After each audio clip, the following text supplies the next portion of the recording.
Good morning and good afternoon and good evening, wherever you may be joining us from today. It's indeed a pleasure to welcome you to the second installment of our webinar series on capacity building and development under the Nagoya Protocol, which we launched last month. This series will continue through the end, to the end of the year, and we are grateful for your continued engagement. Details of the series are available in the email that was sent to you before, and we may perhaps put them again in the chat. Today's session is hosted in collaboration with our colleagues from the BioInnovation Africa project, who will lead the substantive discussions. BioInnovation Africa is a flagship initiative commissioned by the German Federal Ministry for Economic Cooperation and Development, BMZ. It fosters African-European partnerships that promote biodiversity conservation and equitable benefit sharing in line with the Nagoya Protocol. Through its work in countries such as Cameroon, Madagascar, Namibia, and South Africa, the initiative strengthens biodiversity-based value chains, supports ethical sourcing, and empowers local communities and indigenous people to benefit fairly from the use of their genetic resources. As we look ahead, today's webinar offers an opportunity to reflect on the lessons learned from their 7-year journey. We will explore critical questions. Are we facilitating access effectively? Are benefits, monetary, non-monetary, being generated and shared equitably? Are we truly understanding and supporting the value chains that underpins Biotrade and bioprospecting? In just 90 minutes, we aim to capture key insights through presentations and panel discussion. And to put this in context, we target 13 of the global biodiversity framework, calling for a significant increase in benefit sharing. It is therefore perhaps a timely moment to ask, what have we learned? What needs to change? And how do we move forward? Before we begin, just a quick reminder, COP 6 will consider the assessment and review of the effectiveness of the Nagoya Protocol. And to support this process, parties are kindly reminded that the deadline for submitting the first national report under the protocol is 28 February 2026. A recording of the dedicated webinar that was held on 29 September to support this process is available on the ABS Clearinghouse. With these remarks, may I warmly welcome you once again.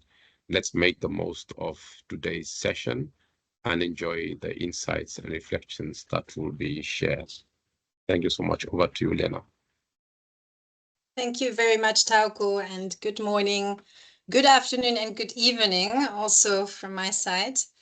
Welcome to this webinar on strengthening long-term capacities for biotrade and the Nagoya Protocol implementation. I'm Lena Di Carlo from GeoMedia, part of the BioInnovation Africa project team, and I'll be moderating this session for you today. I cannot see the screen, so Ingo, would you please take over the screen just to have a quick glance at our agenda for today's webinar? I can tell you we will have some very insightful presentations, first by Tauko from the CBD Secretariat on the Capacity Development Framework, and then by Anya from GIZ on the good practices and lessons learned from BioInnovation Africa project. After that, there will be a beautiful panel with special guests from government, local community, cooperative for the private sector and academia, sharing their points of view on long-term capacity development. And finally, you will also all be invited by Danielle from GIZ to the launch of a great capacity development training program that you will be able to use in the context of your work. So I recommend you to stick to it. And I don't want to waste any more time because we have a lot to do today. Just very quickly, the rules for today's webinar. So this webinar will be recorded and made public. So if you do not want to be recorded, please avoid contributions. As a regular participant, your camera and microphone are turned off by default. So please use the chat for questions and contributions. Oral inputs will be possible in a space after the panel. So if you wish to contribute during that discussion, then please raise your virtual hand at that time, and then organizers will open your microphone when it is your turn to speak.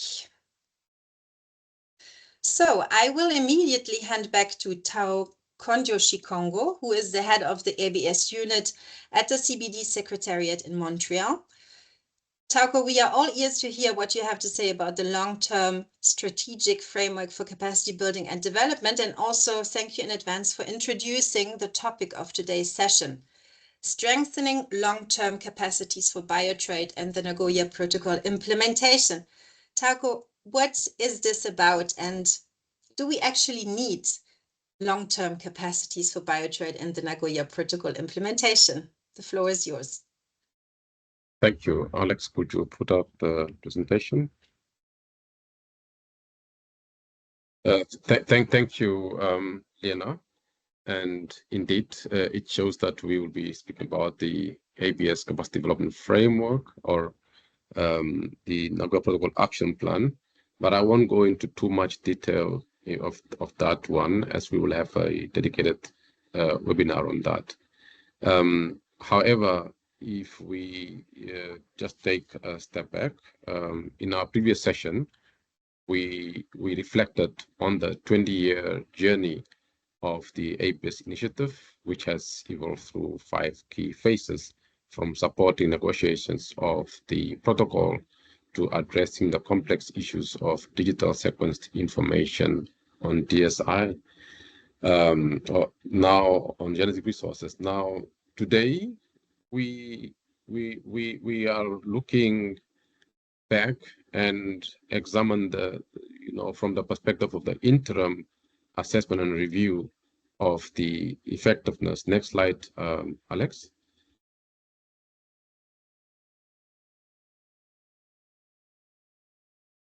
If we look at the interim assessment and review of the effectiveness of the protocol, as was mandated by decision of the protocol 2/4, we see that the key findings from that interim assessment was that it highlighted persistent challenges in indigenous research capacity and value addition through biotrade and bioprospecting. Biotrade, of course, referring to the collection, production, transformation, and commercialization of goods and services derived from biodiversity in a manner that is environmentally, socially, and economically sustainable. It typically involves non-genetic resources, such as natural ingredients used in cosmetic, food, and wellness products, and is governed by principles of fair trade, conservation, and community benefits. On the other hand, bioprospecting is the systematic search for and investigation of biological material, such as plants, microbes, or marine organisms, for genetic or biochemical properties that may have commercial, pharmaceutical, agricultural, or industrial value. As I was saying, I was just at the point of talking about biotrade and bioprospecting, having looked at biotrade and now at bioprospecting, saying that it is the systematic search for and investigation of biological material, and that it is looking at plants, microbes, or marine organisms for genetic or biochemical properties that may have commercial, pharmaceutical, agricultural, or industrial value.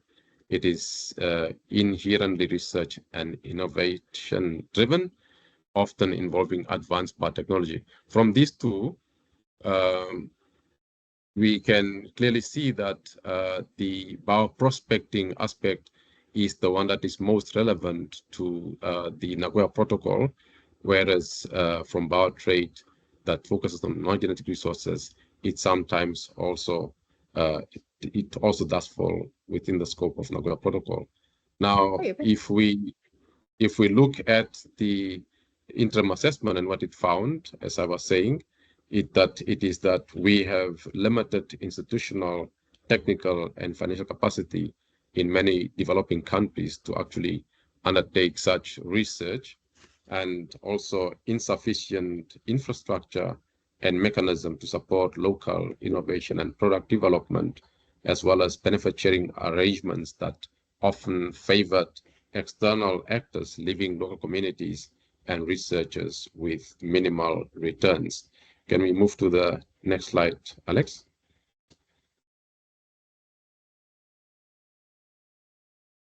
Now, having said that, so what was done to date to address the situation that was identified from the key findings from the interim assessment? In response to that situation, parties to the protocol have taken strategic steps to address these gaps. And one of it was to look at the strategic framework for capacity building that has now been revised and aligned with the Kunming-Montreal Global Biology Framework, and it supports national ABS systems and strengthen capacity for biodiversity-based development. And within it are the different outcomes, and there is an outcome that specifically looks at the issue of indigenous biodiversity research capacity at national level. And we've also seen targeted initiatives from that has a focus on enhancing scientific and technical cooperation, promoting technology transfer, and supporting biotrade and bioprospecting through partnerships and funding, of which the BioInnovation Africa initiative can be seen as one of those targeted initiatives to address this matter. We've also seen a focus on gender and equity mainstreaming, where inclusive methodologies now ensure meaningful participation of women and indigenous communities within this whole issue of the ABS value chain. And then finally, legal and policy support, where countries are receiving assistance to refine ABS legislation and procedures, enabling clearer access and benefit sharing pathways for benefits to be generated. Now, so to move forward, it is important. Next slide, Alex. To move forward, it's important to take into account target 13, that is calling for a facilitated increase of benefits that have been shared. And it is important to deepen our understanding of key concepts under the Nagoya Protocol, in particular looking at utilization of genetic resources, the way it is defined in the protocol and how it applies then to biotrade versus bioprospecting, noting that utilization is defined and it's not the same as just use of genetic resources. Then there is also, of course, the issue of derivatives and how it is defined, and biotrade and bioprospecting, checkpoints, and also value additions, value chains, and the ABS market structure, whether we understand all of these concepts and what they really mean and how they are impacted upon by the various legislations and measures that we have put up at national level. So crucially, we must ensure, therefore, that we have low transaction cost, that the cost of navigating through our ABS systems is low, to allow for the users then to actually want to use our systems, and perhaps also adopt a mindset that sees industry as a partner and not necessarily as an adversary. We also see the need for disbursements and monitoring mechanisms of benefit at the national level, meaning that we have national ABS funds into which the benefits could be deposited, as well as the need for prioritizing benefit sharing for conservation and sustainable use at local level, and the need for developing indicators that can now measure the flow of benefits, and the need for guidance on non-monetary benefits, as all of these issues have emanated as potential opportunities that can be addressed forward. Today's event, therefore, we'll see how BioInnovation Africa has addressed some of these, and what are the pathways that are coming forth, and what can we learn from them as we move forward with the implementation of the Nagoya Protocol. Thank you so much, and apologies for the technical glitch that has come in when somehow I was removed from the meeting. Thank you so much. Over to you, Lena. Thank you very much, Tauko, for this introduction, and also for introducing the different concepts that we need for our discussion today, and introducing those measures adopted to address the challenges identified through the interim assessment and review to actually achieve and increase this these benefits. We need that a shift in perception and strategy is going to be adopted, including this long-term strategic framework for capacity building and development. So thank you very much. And I think your introduction also already introduced some of the points Anya will now talk on from the perspective of the BioInnovation Africa project. Just a reminder, we will have a space for questions and contributions from participants after the panel. So if you are already, if you have something you would like to say, participants, then you can use the chat in the meantime, or you can also write it down and then intervene during that space where you will be able to switch on your microphone. So my colleague Anja Teschner from GIZ has been involved in the BioInnovation Africa project since the beginning. And she's certainly one of the people who knows it best, since she worked in 3 of our partner countries, Madagascar, South Africa, and Cameroon, and has spent a lot of time in those countries. So we really look forward to your presentation, Anja. Please briefly introduce the project again, just for those who don't know about BioInnovation Africa, and then you will talk of the perspective of the BioInnovation Africa project and the capacity development approach from a very practical point of view. Over to you, Anja. Thank you, Lena. And maybe first of all, also in the name of the project BioInnovation Africa, a big thanks to the CBD Secretariat for giving us the floor and the opportunity to share our experience here. That is very much appreciated, and we have been cooperating since the beginning. So it is also a pleasure for us to now share what we have learned. I think the project BioInnovation Africa has now been mentioned by already quite a few people, so maybe I can even keep it a bit shorter. The next slide, please.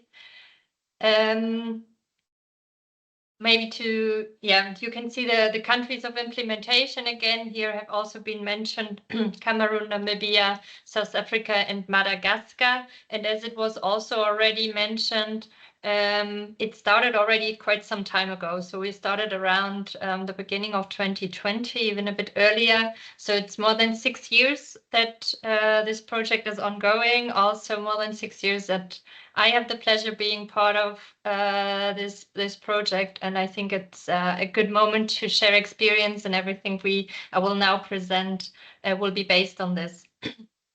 Maybe to quickly summarize a bit what we have been doing in the project, or what our aim was.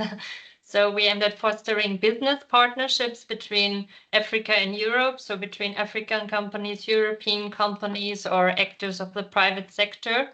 And we worked especially towards ensuring that those business partnerships are ethical and sustainable, meaning that amongst others, we worked on ensuring that the genetic resources that are part of these value chains are used responsible and sustainably.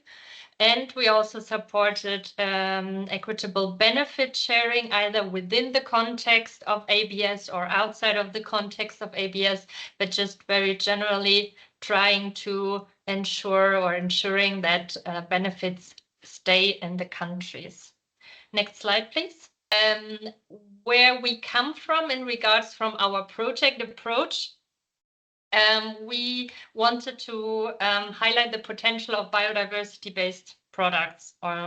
So biodiversity-based products come from genetic resources or species which strongly depend on biodiversity. So if you support those value chains, you would also support the biodiversity around it, based on the context of using biodiversity in a sustainable way. Furthermore, those value chains also have the potential of working more towards climate resilience, because as I already mentioned, those are value chains, those are resources that are part of a very diverse environment. So no monocultures, but really each plant depending on the others, really strengthening the resilience of each other. And they're very often very locally based value chains, smaller value chains where mechanization is very limited. So we have also a lot of local actors, so local community actors involved in the value chains. And there is also the potential of giving value to traditional knowledge. So that was one of the starting points. And the other one was that there is an increasing demand from the European side, but also from other countries for products which are ethically sourced, which have a certain standard that they follow. So that is a bit where we came from. And thank you for now having the correct slide. Thanks, Ingo. And our approach was to work on different levels. And what we have, first of all, is the value chain level, meaning that we really supported very concrete value or supply chains and those actors in sourcing the biological resources sustainably and then implementing social standards, fair practices. On the other hand, we worked with national actors, especially we talk here about our government actors, to work with them together in developing, enabling policies and frameworks for the valorization of biodiversity-based products. We obviously worked on the aspect of biodiversity itself, so including practices, but also developing guidelines on conservation and sustainable use. And an important aspect was also the long-term capacity that we wanted to create, so different kind of capacity development at different levels, to really make sure that especially the local actors are empowered and have that knowledge at hand and can also use it during a long time.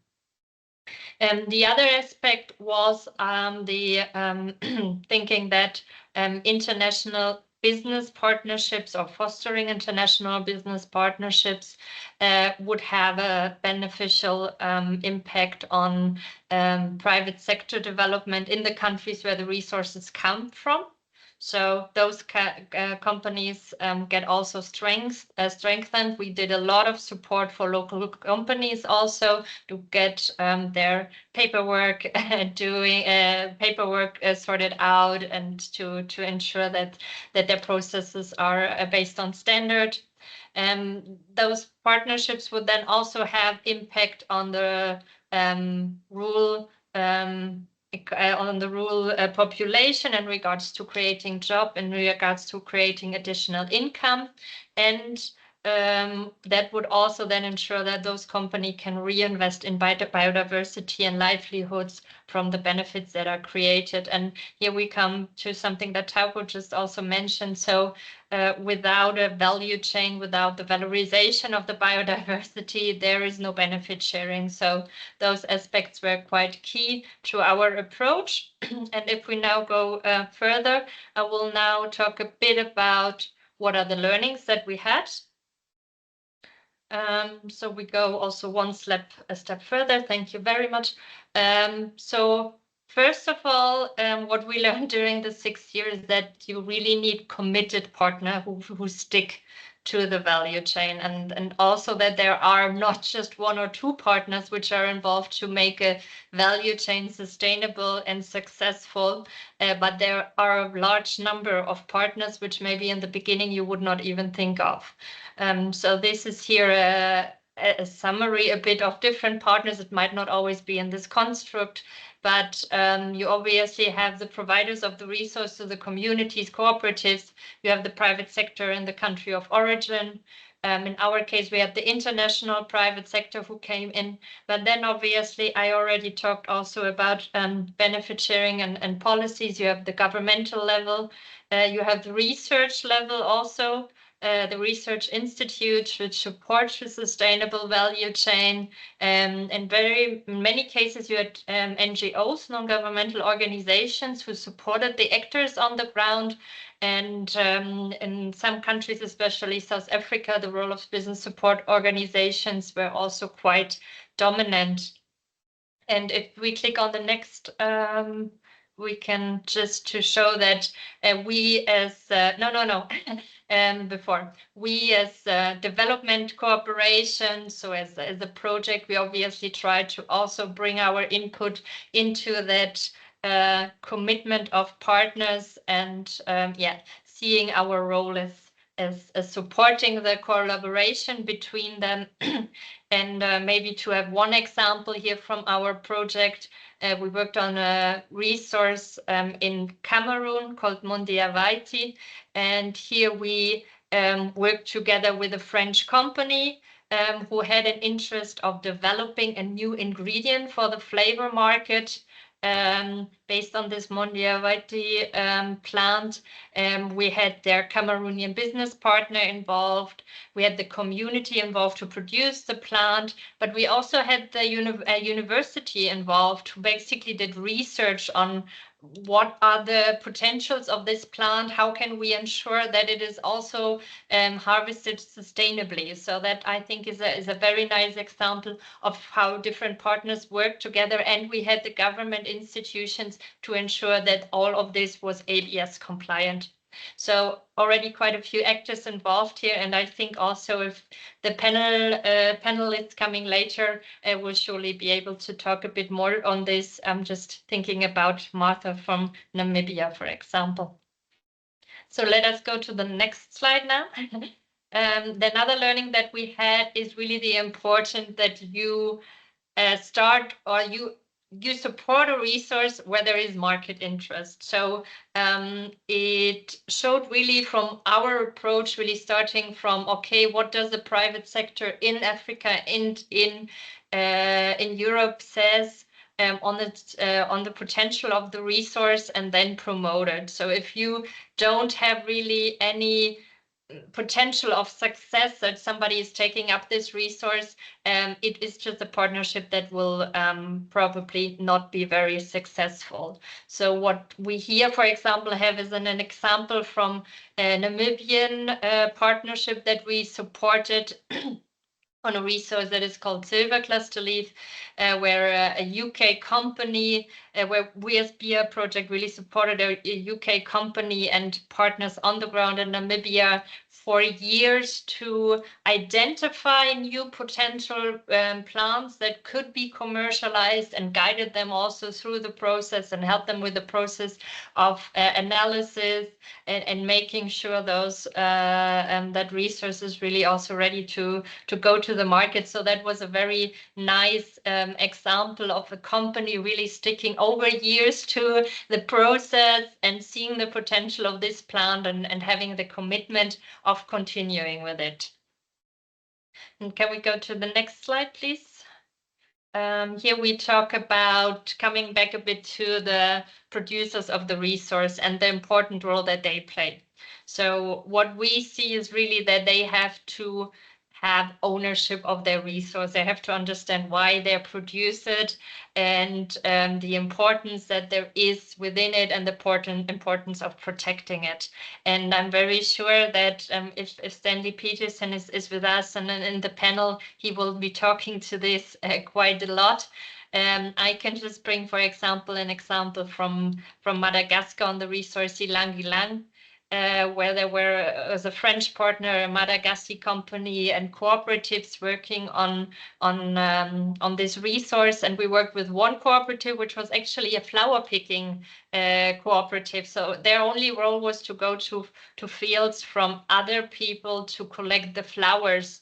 We strengthened their cooperative and also strengthened their mindset, and they really started themselves also to get involved in the cultivation of the resource. So you can see they wanted to get up and get into one step further of the value chain. Can we go to the next slide, please, which should already almost come to an end? Yes. So what we also did as a project is to see the value chain as a holistic concept and really try to address bottlenecks which occur at different stages of the value chain. So if I see the value chain now, we go from the resource, we go to the ingredient level and to the final product. And if we go one click further, you can see that the BioInnovation Africa approach, Ingo, please one click, try to address all the different levels. So really not just focusing on maybe the natural environment and making sure that the resource is produced in high quality. If at the end maybe the ingredient processor is not really capacitated to process it well and to bring it to the European market. On the other hand, there could also be scenarios like there is a good raw material, there is an interest also from the market, but you need all the paperwork in place, as I already mentioned. So also support to compliance was an aspect. So I think this is really something we learned, that you cannot just address one aspect, but you have to see it more holistically. And the next slide, please. Okay. And here also an aspect we already mentioned quite a lot, but is also one of the learning is the importance of long-term capacity development. So to strengthen the value chain, to make the actors strong. And maybe just also, Tauko already talked about it, but to summarize how we see it. So for us, it is really building the lasting skills. So not just doing one training, but making sure that the knowledge sticks to the actors in the value chain, creating ownership and creating also the institutional structures behind them. So not just spot on approach, but really see it holistically and create lasting impact. And if we talk about also continuous learning, and I'm very sure that our panelists lists, probably also from South Africa, from Zambia, will talk about this quite a bit. We talk about the aspect of learning something, but also applying it and strengthening the knowledge, adapting it and relearning it and adapting it again. So it's really a circle and a process which we try to foster amongst our partners. And with that, I would close for now and hand over back to the moderation. Thank you very much, Anja. Those were very interesting points that build on the project implementation, and they also served as a great introduction to the questions for our panel speakers. What you said about the fact that the project worked with the different stakeholders all along the value chain, and thereby capacity development, long-term capacity development at those different levels, focusing on local empowerment and with the aim of lasting impact. And you underlined important learnings, such as the importance of commitment of all partners, ensuring the market interests, and also building ownership among resource providers. And also you gave very interesting examples from the partner countries. So thank you very much. And now we are very much looking forward to hear the voices from the project. I would like to introduce our panel. The panelists, if you can, it would be great if you could switch on your cameras. And then if we can pin all 4 of them so we can see them here for the participants so that they can see the 4 panelists. I can already see Martha. Thank you very much. Thank you, Alexandra, for your support. I can see Ando and Taka. Great. So I will start by introducing the panelists. We have with a government perspective, we have Ande Narisoa from the Met. She will be talking about the policy frameworks and the national implementation. She's a forest and water engineer from the Service for the Conservation of Biodiversity and Ecosystems under the Ministry of Environment and Sustainable Development, the Met of Madagascar. And she's also a member of the Secretariat of the National Competent Authority for Access and Benefit Sharing at the Met. Ande is not going to switch on her camera very much. She's following us at home. As you may know, in Madagascar, the political situation is a bit tense at the moment. And so I would like you to know that many institutions, such as the ministry, are striking. But Ande is here with us today, despite the strike of the Met. So thank you very, very much for this effort, Ande. Then we have Martha Kadafai Negumbo from the Udefana Women's Cooperative of Namibia. She's a factory manager at this cooperative. She's going to give us that perspective of cooperative SME, and her topic will be about the opportunities and challenges in biotrade compliance with the partnerships. Udefana Women's Cooperative is a cooperative of rural women in northern Namibia. They are members of EWC work to collect the marula fruits and Kalahari melon seeds and process them in their homes, extracting the oil-containing kernels. If you do not know marula yet, this is a fruit that is known to have a very big potential for biotrade. So welcome, Martha. Then we have, with the perspective of the National Khoisan Council of South Africa, William Stanley Peterson.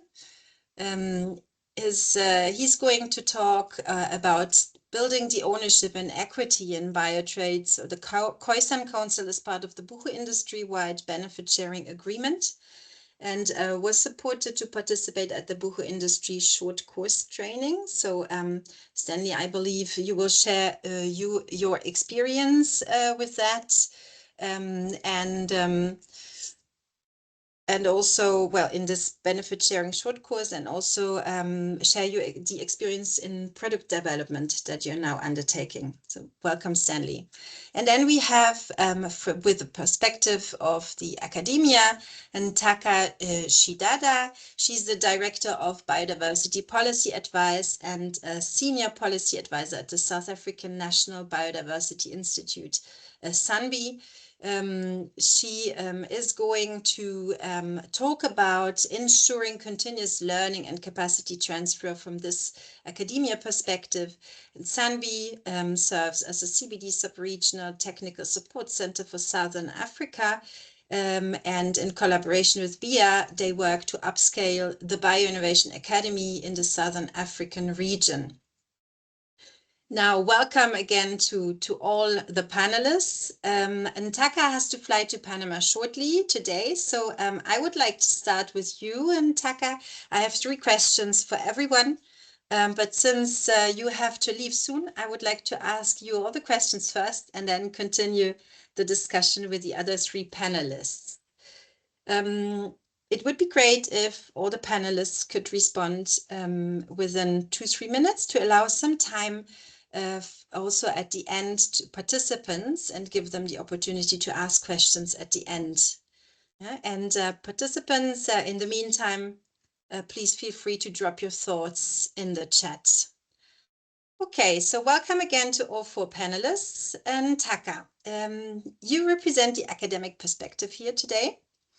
Would you please just very quickly tell us what you do at the South African National Biodiversity Institute, and then share your point of view on my first question, which is, what key topics or areas of knowledge should stakeholders understand from your point of view to successfully support and implement biotrade and access and benefit sharing? Taka, the floor is yours.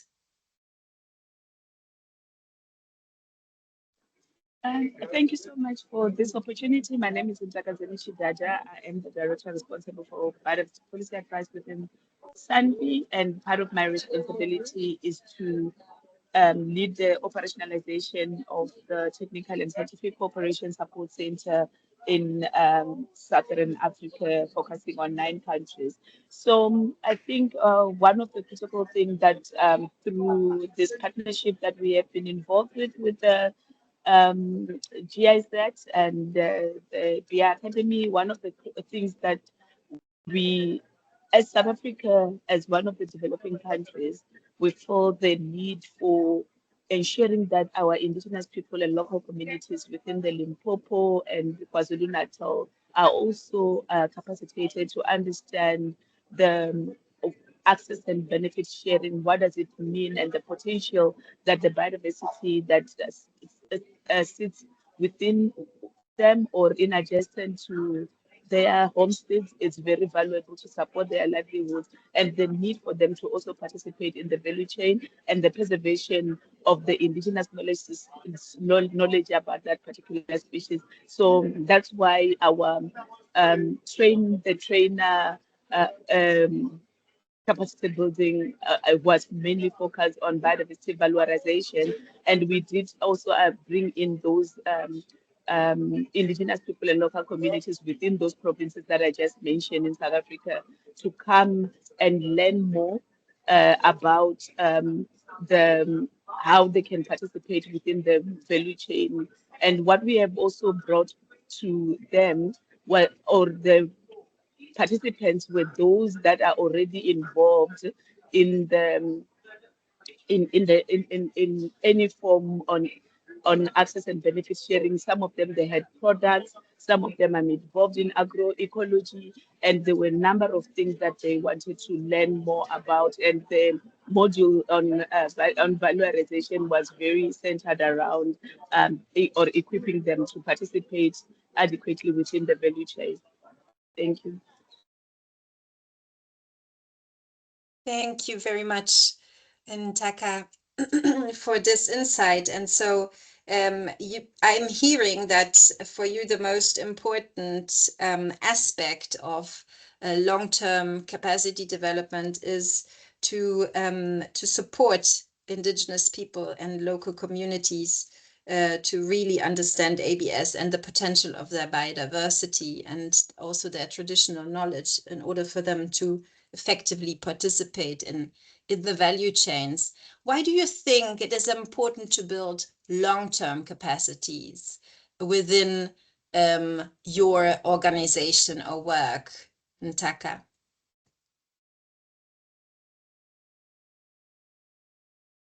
I think it is very, I think maybe if you can allow me to answer this and framing it in the way how we had framed the project itself, because our specific objective was to build capacity for the trainers to facilitate the knowledge sharing on biotrade and ABS related topics. We also wanted to empower indigenous people and local communities to engage in a sustainable and innovative biodiversity-based practices. One of the critical things, you are aware that our other department, which is the Department of Forestry, Fisheries and the Environment, and then its subsequent legislations talks about the conservation and sustainable use of biodiversity for now and the future generation.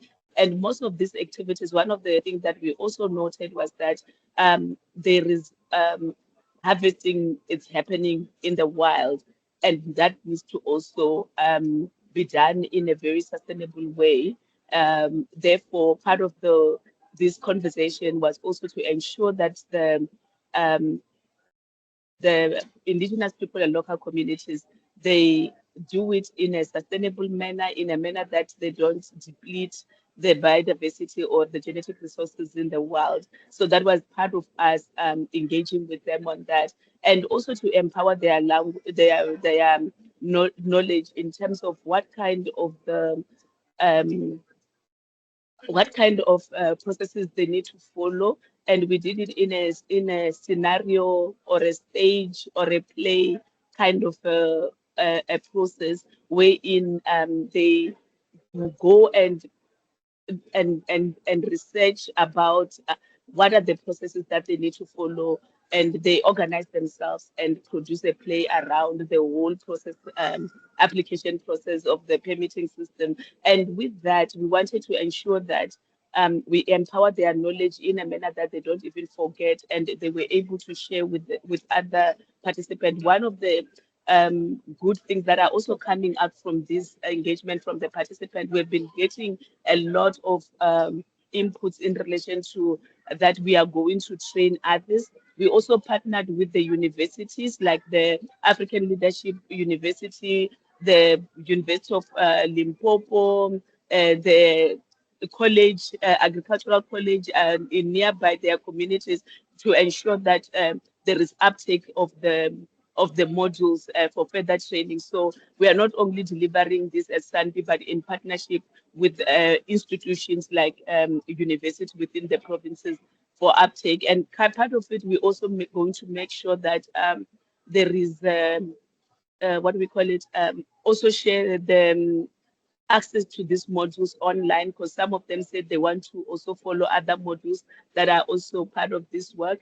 They also wanted, we also partnered with Nature Speak, which is one of the NGOs for traditional leaders, to take up the messaging and continue to train. So that is our sustainability model that we have applied as far as this work is concerned. And we're also going to hold some webinars for the focusing on some of the lessons learned with the SADC member states. We are currently planning for that in partnership with our SADC Secretariat. Thank you. Thank you very much. This is a very interesting approach. Somehow, on the one hand, training of trainers, and then also working together with different organizations and with different types of trainers to really also focused on conservation and sustainable use aspects. And you underlined the importance and the need, really, that this approach has a long-term, that this is a long-term approach when we are talking about conservation and sustainable use, talking of good collection practices, etc., and also teaching, training the local communities for access to their resources and to their knowledge. So this is really an interesting approach, and you have already talked about your collaboration with the BIA project. Is there anything else, Ntaka, that you would like to add on the support of the BIA project to build those lasting capacities with your organization? I think one of the critical things that I forgot to also mention is that we also partnered with the University of Stellenbosch, and we are like right now in even the Department of Forestry, Fisheries and the Environment. We partnered with the provincial departments that were responsible for the mobilization of participants. One of the critical things that we are currently doing is also to ensure that we build a component within one of our global biodiversity framework fund. So there is a project that is focusing on biodiversity economy and the involvement of biodiversity stewardship. You are aware that South Africa is very vocal as far as biodiversity economy is concerned and addressing the livelihoods of our people. So part of it, we want to build a component so that we deliver the project or this capacity building training to other provinces as well, and also assist in the value realization process for selected indigenous people and local communities. Thank you. Thank you very much, Ntaka. And I can hear you are already at the airport, it seems.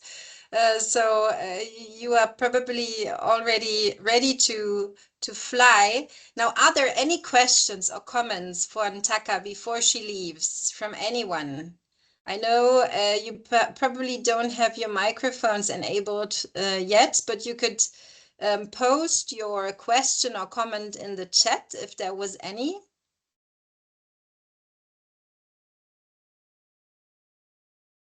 If not, then I cannot see anything coming up in the chat.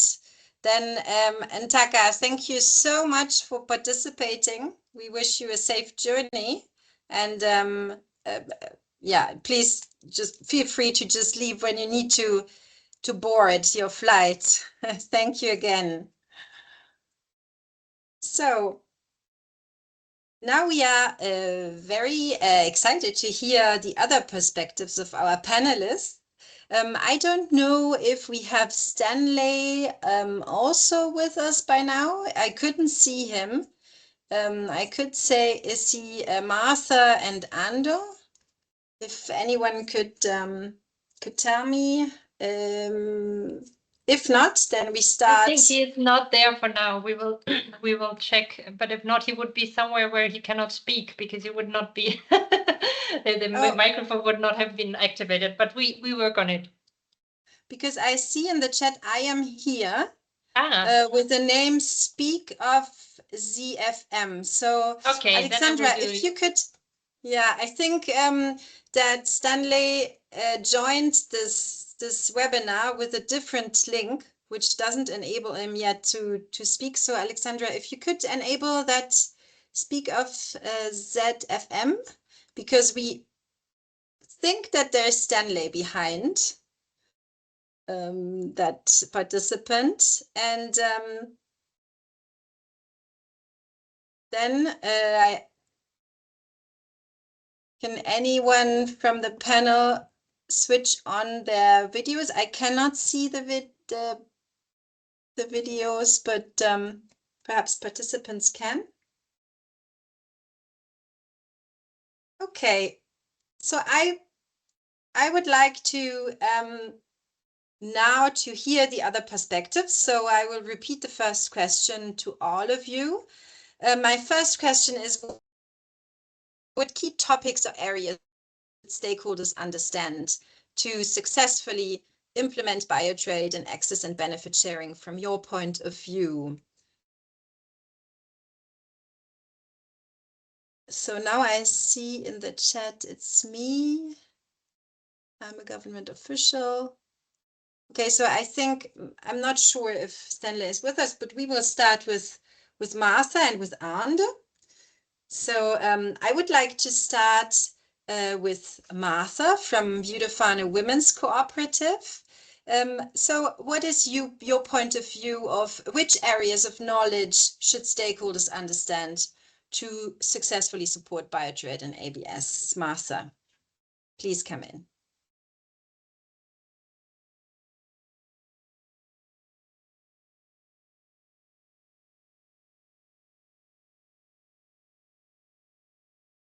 Martha, can you switch on your microphone? We cannot hear you for now.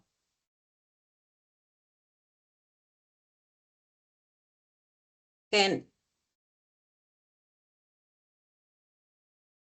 Alexandra and Nia, I can see now that Stanley really would like to. Sorry, can you hear me? Yes, is it you, Martha? Sorry. Yes, sorry, I have network issues, so we can hear you now perfectly. Okay. If you would, yes, please go on. Thank you very much for this opportunity. My name is Martha Negumbo. I'm actually representing the Beautifana Women's Cooperative. As as introduced earlier, we are based in Namibia, serving close to 3,000 plus women. We are actually involved in the collection and the harvesting of marula, as it was mentioned. Basically, my view regarding the stakeholders, I believe that to successfully support Biotrade and also access benefit sharing, I think stakeholders should actually understand about the various setups of our communities, basically. So that is basically pertaining to their cultures and also to their values. It's very, very much important for stakeholders to understand it. And also they should also understand the level of education for communities when introducing, various topics of concepts regarding biotrade and also ABS. One of my view also that I also think that stakeholders should also understand is that basically, in my view, what I've actually observed is that some stakeholders do not really understand that the sector really has potential. So the sector is not really known for its impact. Sometimes the support is really quite very limited because of the way the sector is actually perceived, but that it's only people working with natural resources and nothing more. But then not knowing at the back of their mind that this is really creating or impacting the livelihood of the people, and this is very, very, very important to actually note down. And also they should also take into consideration about the international and also the national legislations, and also the rights of the indigenous peoples and the local communities, especially when it comes to the fair benefit of sharing mechanism that can be implemented.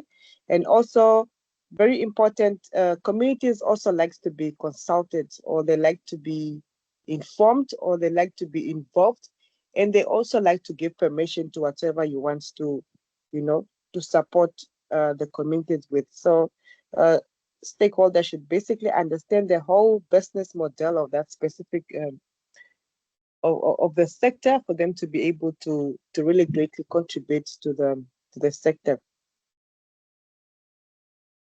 Thank you very much. Thank you very much, Martha, for this. And why do you think it is important to build long-term capacities with these stakeholders you just mentioned? Specifically for El Dafano, with the long-term capacities, it's very, very important. And this is something that we can actually testify from the partnership that we had with BioInnovation in Africa for the past 5+ years. So we started in, let's say, in 2020. So this has been capacity that has been built all along throughout the whole partnership that we had with BioInnovation. So El Dafano is, it's really happy to be in partnership with BioInnovation, basically because of the long-term capacities that was actually instilled basically within our cooperatives. These long-term capacities, basically, they do enable the cooperative to know more about various aspects, and also to learn more about management and all other aspects that relates to their value chain. So these capacities, although they are being installed into someone, it's something that really stay for long, and it's something that is going to stay within our cooperative for so long. And this can be passed on to the incoming management and also to the incoming members of the cooperative. So building this long-term capacity is very crucial. It's a long-term success, basically, because it leads to mostly efficiency within the cooperative, especially sustained growth and also resilience for us to be able to tackle situations as they approach, especially in our business. And it also basically empowers the cooperative itself to overcome challenges when it comes to innovation and also stay competitive, in the market, basically. And and just generally by developing the people, even the processes of how we do things, and also just basically the resources to meet future demands and also achieve some strategic goals. So this is basically something that you say that long-term, capacities within the finance specifically, it's very, very important because it will also enable continuation within the cooperative. When members are progressing, they at least have capacity. So we do have training of trainers, meaning somebody will be able to pass on the training. We have quite a number of things that we've actually achieved, and a lot of capacity that has been built, especially through this partnership of BioInnovation for the past 5 years that we have been together. Thank you very much, Martha. It's beautiful to hear that there is actually this passing on of the capacities within the cooperative, among the members. And I hear that there were different topics that you worked together with the BIA project.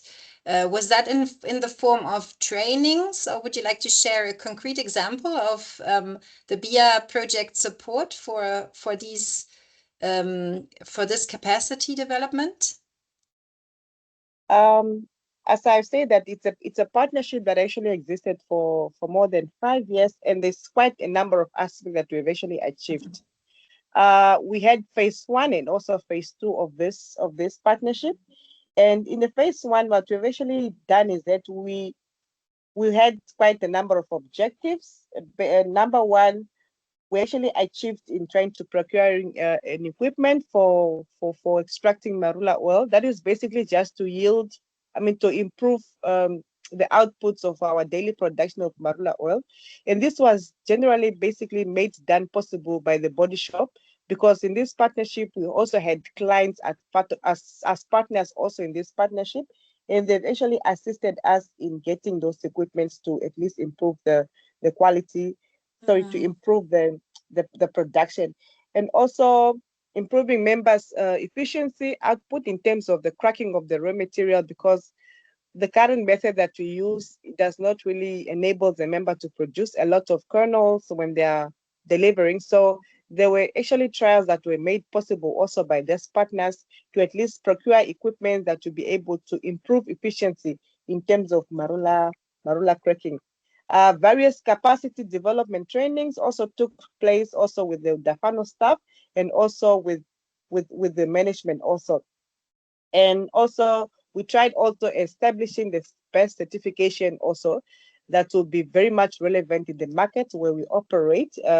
We are talking about the UEBT regenerative certification. So we actually also started that process in phase 1, which have also continued into also phase 2. We have also done a fair price study that was conducted, and also various digital marketing platforms for us to gain visibility. That was just in phase 1. So there's also phase 2 where we also touched on market access and compliance that we're talking about now, the ABS. So through this partnership, our members and management, some of them have been trained, and also a workshop that conducted regarding ABS. We're taken through the process up to a stage of applying and getting our permit actually for ABS. So we looked at sustainable increasing productivity, capacity development, and also we get an opportunity to also review some of our documents like the constitutions and the bylaws, and trainings for bookkeeping, budgeting, product costing. There's quite a number of Thank you. that we've actually done. So I just mentioned some of them, but actually we have actually achieved quite a number of objectives that we have actually wanted to do. Thank you very much, Martha. Yeah, it seems you've worked a lot, and it's good to hear of this, the reflection of this different levels, this approach of working at different levels, and this holistic approach really to empower the people that you're working with. Thank you very much. Now, I would like to call in now Stanley. I see that he's been unmuted by the organizers, I think. Stanley, can you hear me? Yes, good afternoon. I can hear you. Can you hear me? Good afternoon. It's good to have you now in and also able to speak. So Stanley, I already presented you. If perhaps if you would like to present you more comprehensively, and then also what we are very much interested in your point of view on this, on which are the topics and areas of knowledge that, from your point of view, the stakeholders need to understand to successfully implement Biotrade and ABS. Stanley, please, you have the floor. Yes, good afternoon, everybody.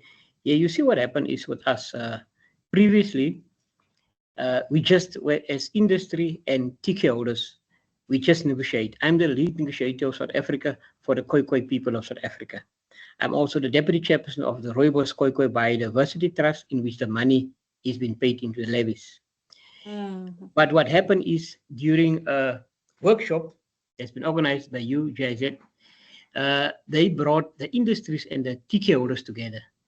That was for the first time that we were in one room, because we only met each other during negotiations.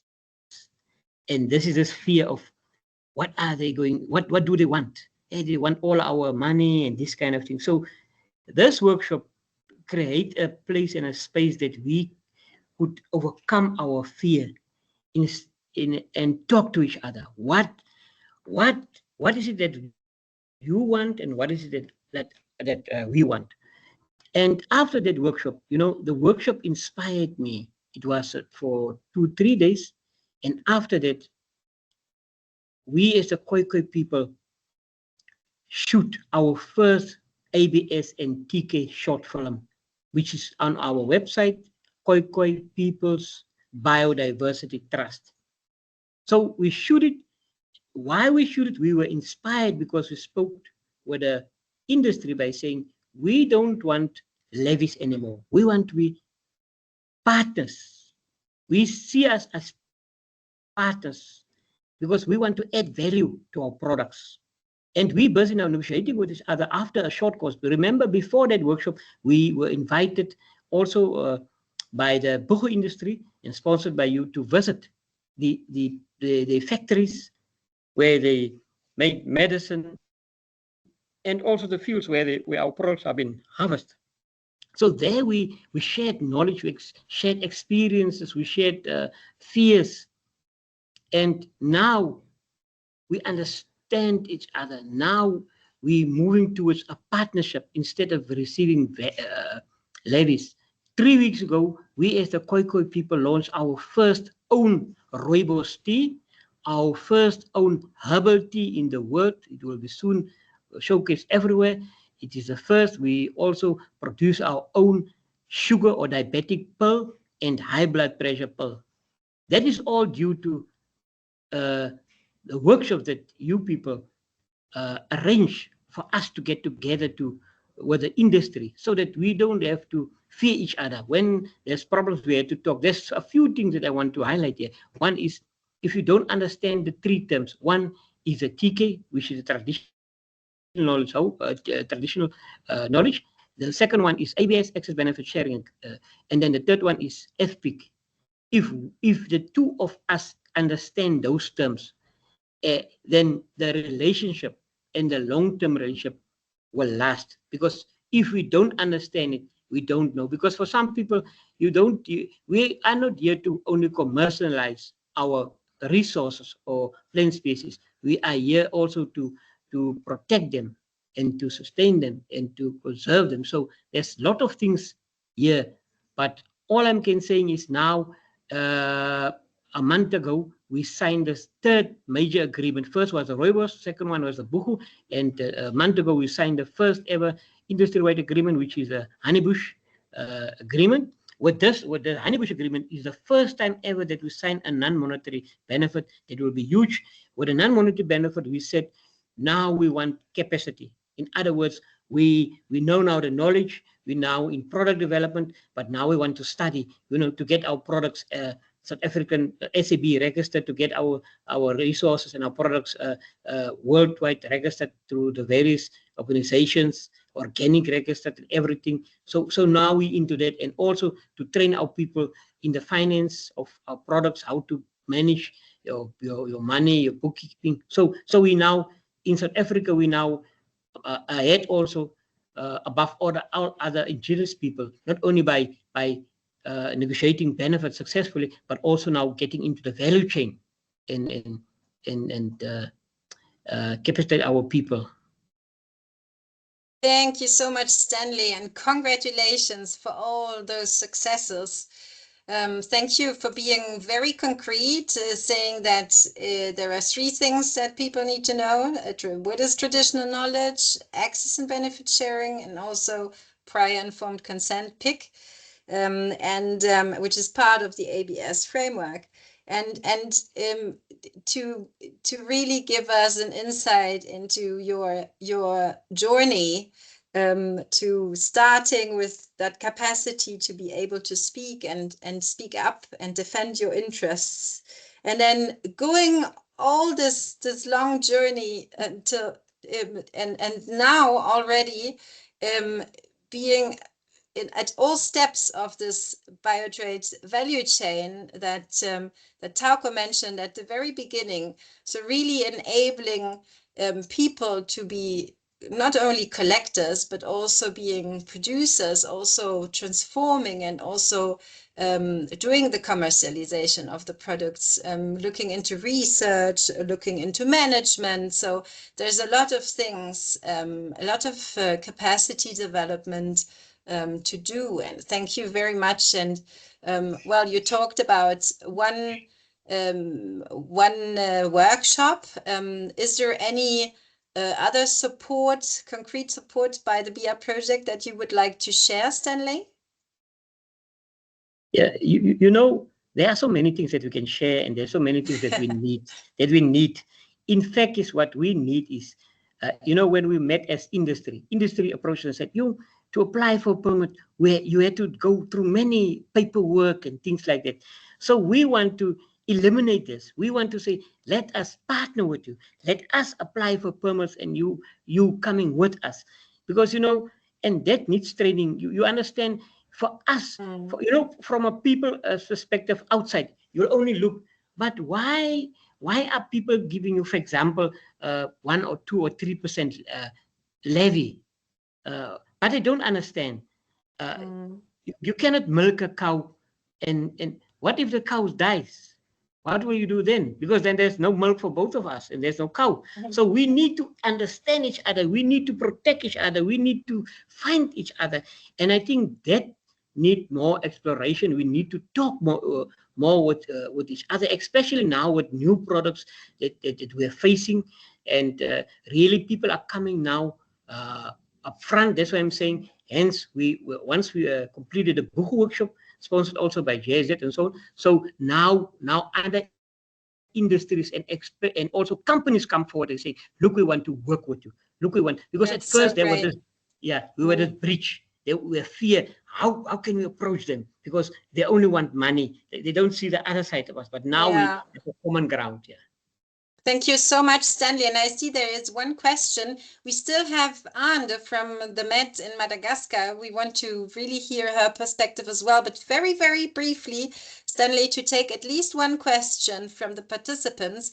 There is Emily asking, Stanley, in your experience with the Khoisan agreements, what non-monetary benefits have been most valuable for building community capacity and creating that sense of true partnership that we are talking about all along this webinar? Stanley, very briefly, please, if you could just, very, very briefly, is a non-monetary benefit now that we have. You know, it's no use for us to have training, and the training is not accreditable. In other words, it's not accredited by a high institution, or there's no curriculum. So we're busy now with this new benefit sharing. Our trainings will be followed in a curriculum like in a school or university, and it will be also accredited.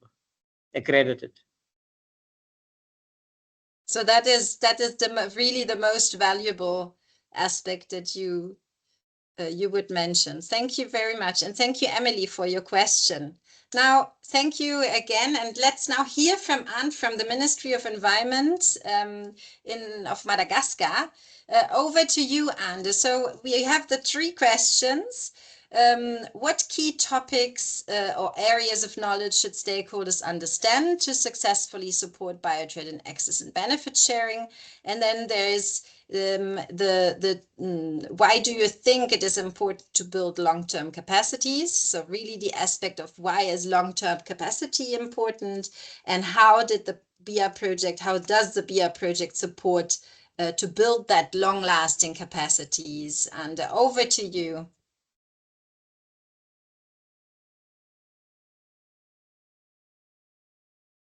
Can you hear me now? Yes. Yes, thank you very much, Lena, for this opportunity. So for the first question, from my point of view, stakeholders should have a solid understanding of biodiversity conservation, ecosystem services, and the legal frameworks governing access and benefit sharing, including the principles of Nagoya Protocol. It is crucial to understand how fair and equitable benefit sharing mechanisms work to ensure that local and indigenous communities truly benefit from the sustainable use of biological resources. Stakeholders should also be familiar with sustainable value chain management, community engagement, and participatory approaches that promote transparency and trust. In addition, I think that skills in business development, negotiation, and impact assessment are essential to align economic opportunities with conservation objectives. And finally, I think that continuous capacity building and knowledge exchange are vital to strengthen cooperation and ensure that Biotrade and ABC contribute effectively to both biodiversity conservation and poverty reduction. So I think that is about the first question. May I follow with the second one? Or Yes, please. okay, so the second question is about the importance to build long-term capacities. So I believe it's very important to build long-term capacities within the Ministry of Environment and the National Competent Authority to make sure that Nagoya Protocol is effectively implemented in Madagascar. I think that strong institutional and technical capacities will help ensure transparency, consistency, and sustainability in managing access and benefit sharing. It also allows the country to take real ownership of a process instead of depending on external support.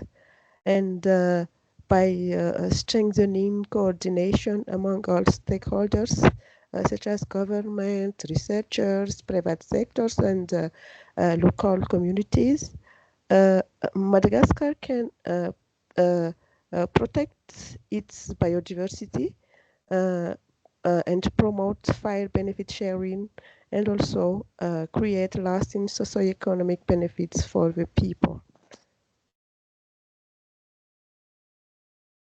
And for the last question, I can say that the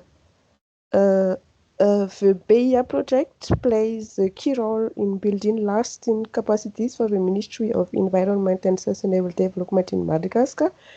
It provides continuous training and technical support to strengthen knowledge on access and benefit sharing and sustainable biotrade.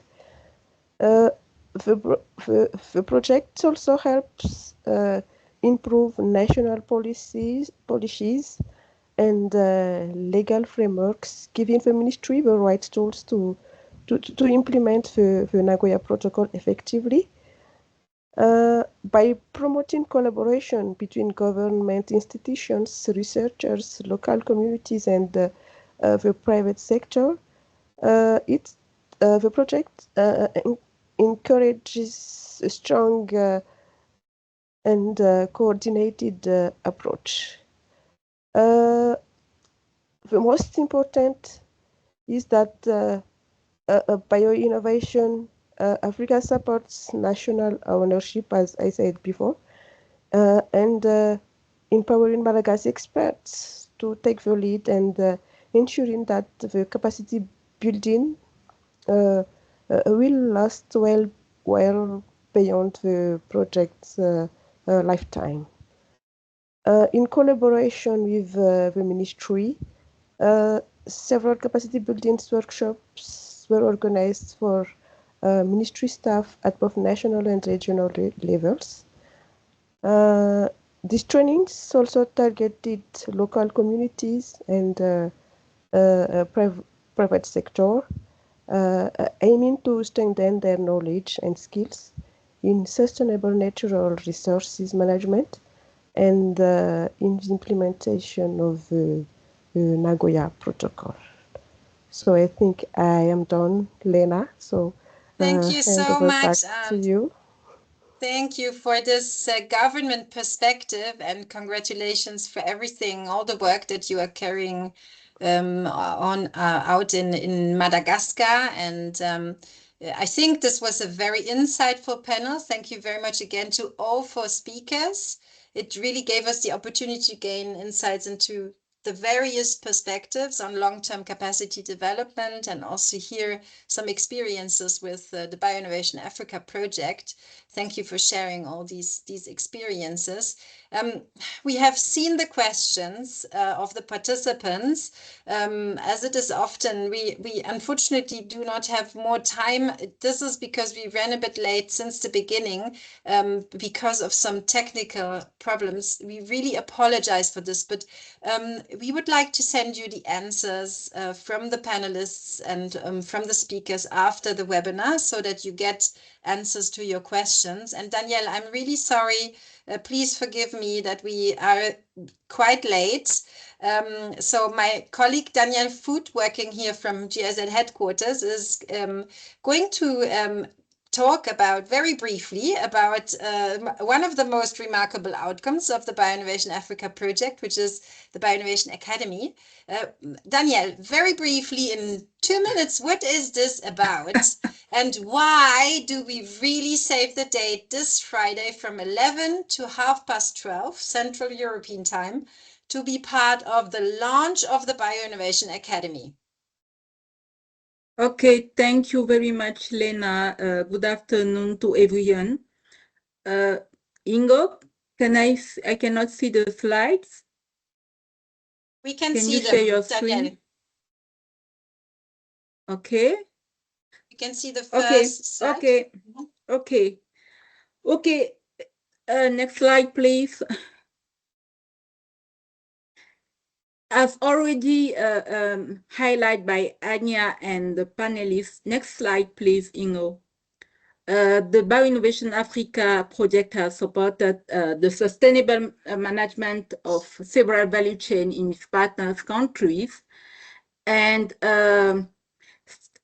since then, we have developed specific training materials for those value chains. And starting from the second phase of the project, next slide, please, Ingo. The capacity development approach of BIA was to focus on implementing concrete measures to address 2 key questions. We wanted to know how we can scale up the rich experiences and lessons learned across all thematic areas, and not only in the BIA partners countries, but also beyond. And the second one was how we can ensure the sustainability, the institutionalization of the capacity building effort that we have initiated for the long term. And an answer to that, one of these measures was to develop the BioInnovation Academy, which is a training package for long-term capacity building in Biotrade. The BioInnovation Academy aims to build training capacity through technical and didactical guidance. And you can, with the BioInnovation Academy, we can have classroom sessions as well as online session. And the BioInnovation Academy is hosted on Achingi, which is the capacity building development, the capacity development platform of GIZ. Next slide, please, Ingo. The BioInnovation Academy is structured around 3 pillars, and each of those pillars contains modules, and those modules are set up into learning units. In the pillar environment, you can learn you can have an overview on the Nagoya Protocol and the Global Biodiversity Framework, how they are applied in the national and international context. You can have a comprehensive understanding of the policy and legal framework guiding biodiversity conservation, regeneration, sustainable use, and commercialization. With the Pillar 2 on economics, business, and governance, you can explore biodiversity valorization by combining economics, environmental, and sociocultural dimensions, both internationally and nationally. And with the module 4 on entrepreneurship and business, you can learn more on the business environment on which SMEs and community-based enterprise operate when valorizing biodiversity.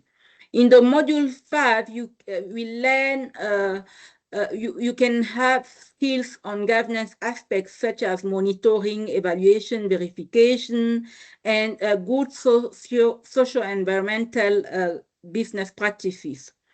The last pillar is on social aspect, and the learner will have a comprehensive understanding of the business environment in which SMEs and community-based organizations operate when valorizing biodiversity.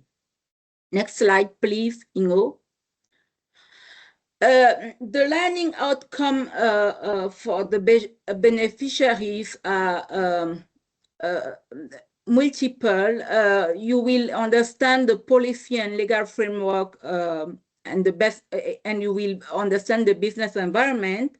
You'll have a better understanding of valorization, and you will be able to implement responsible business models to understand the challenges and opportunities, but also to address them. You will develop strategic thinking and also learn how you can bring innovation into your business. And you will understand how you can navigate through the interplay between socio-economic development and biodiversity conservation.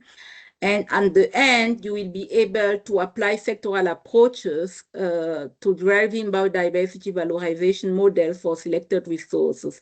And it is also very important to be able to integrate social empowerment and inclusive growth in your business. At the end, through our module 6, you will be able to learn more about it. The BioInnovation Academy integrate elements at different levels. You have the international requirements, the national requirements, but also the enterprise requirement. And when we are talking about enterprises, we refer to corporates, but also to local structure like such as IPLC structure or cooperatives.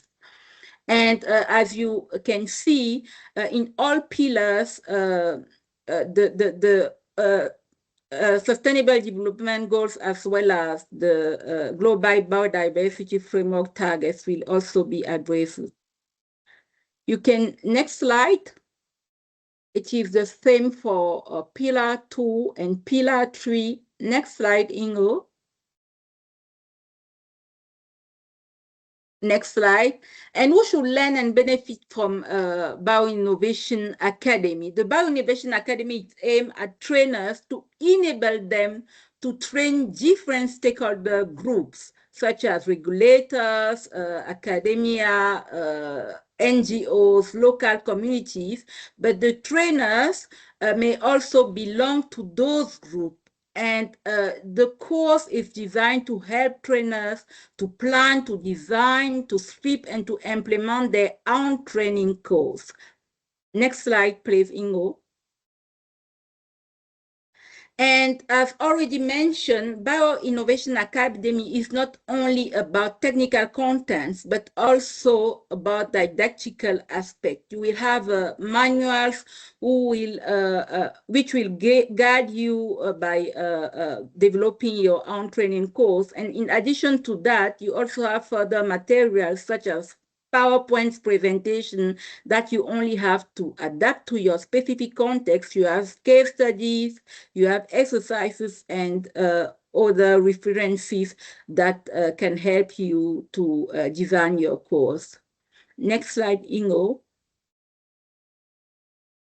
Yes, until now, we have trained in collaboration with our partner, such as FEMBI, or the African Leadership University, but also in collaboration with our trainers in the different countries.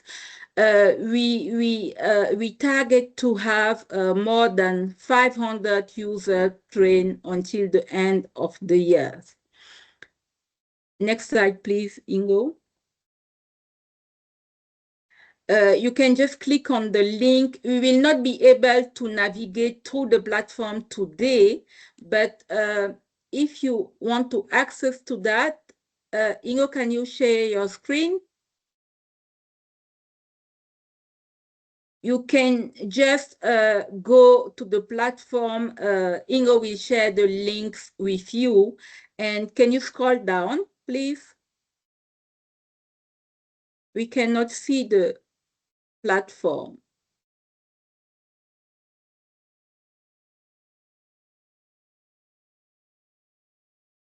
Ingo, are you still there? Yeah, I'm trying to share my screen, but unfortunately, it doesn't work. Can you see it now? No. We can see the slide, but not the platform. Okay. Okay. Made us sick? No. No, here it is. Okay, you just have to log in on Achingi. We'll share the links. You already have the links in the chat, and you see you have the same structure, the pillar structure with the module. And if you want to register for a course, you just have to click on the link button. Okay, now, as already mentioned by Anya, we'll have the launch of the platform.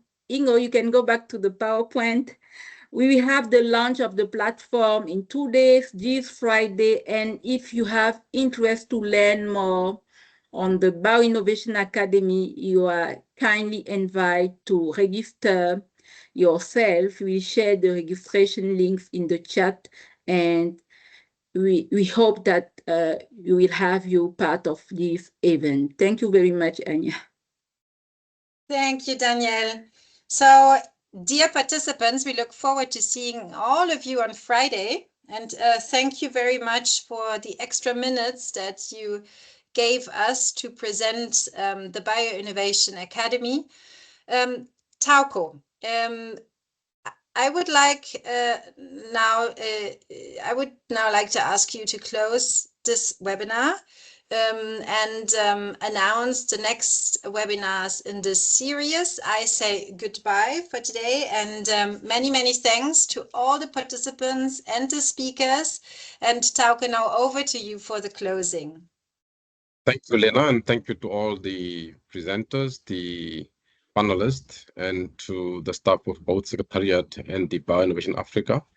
It was quite a packed webinar. What has come through is that a lot of work is being done on biotrade, and we will have to look further into bioprospecting and how to regulate that using Nagoya Protocol. And it's also quite clear that we have to overcome the divide between the stakeholders. It was quite interesting to hear from Stanley saying how they overcame the challenges between themselves and the industry and how they're now working towards a win-win. And in terms of the BioInnovation Academy, an exciting initiative, and we hope to see you all there on Friday when it is being launched. And at the beginning, I said, what happens now? And so this is quite a useful way forward. For the next webinar, we are remaining with 3. The next one will be on this Thursday, 6th November, same time. And this will be on the ABS Capacity Development Action Plan that I spoke of earlier on at the beginning of this webinar. Then we will have another webinar on Thursday, 27th November, which will be focusing on financing Biotrade and ABS and looking at blended finance tools and practical insights that has been gained from the work on ABS financing. And we hope then to conclude on Thursday, 4 or 11 December, with a look at the NBSUP Accelerator Program with a particular focus on ABS implementation at national level. So with that, once more, thank you all for participating, and we look forward to seeing you on Friday and to seeing you in the remaining webinars. Thank you so much.